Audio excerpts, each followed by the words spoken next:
नमस्कार, मी राहुल कटिंगे, जिल्हाधिकारी नांदेड. नांदेड शहरामधल्या सगळ्या नागरिकांना आज आवाहन करतो, कारण आपल्याला माहिती आहे की आपल्याकडं काल रात्री आणि आज दुपारपर्यंत मोठ्या प्रमाणात पाऊस झालेला आहे.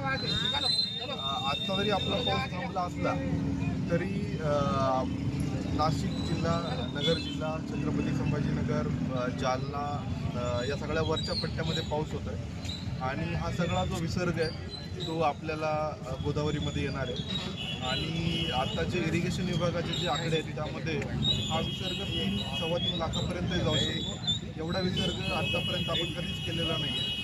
त्यामुळं आपली आत्ताची जी पाण्याची लेवल आहे 353.5 आहे, म्हणजे डेंजर लेवलला आपण जवळजवळ पोहोचलो आहे. आणि 2006 साली 357 लेवल आपली झाली होती.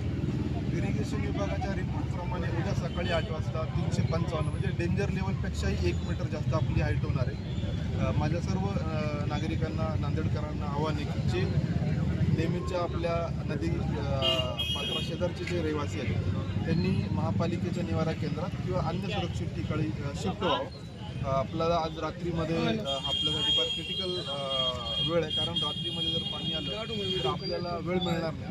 हे सगळ्यांना आव्हान आहे की आपण प्रशासनाला सहकार्य करावं, रात्रीतून शिफ्ट व्हावं आणि उद्या सकाळनंतर आपण परिस्थिती परत एकदा बघू आणि मग ती परिस्थिती बघून आपण पुढचा निर्णय घेतो. धन्यवाद. बरं, येणारं पाणी आहे की वरच्या पाणीमुळे डेन्सिटी वाढली? हे येणारं म्हणजे विसर्गाचं पाणी आहे, कारण नाशिक आणि नगर जिल्ह्यामध्ये मोठा पाऊस चालू आहे.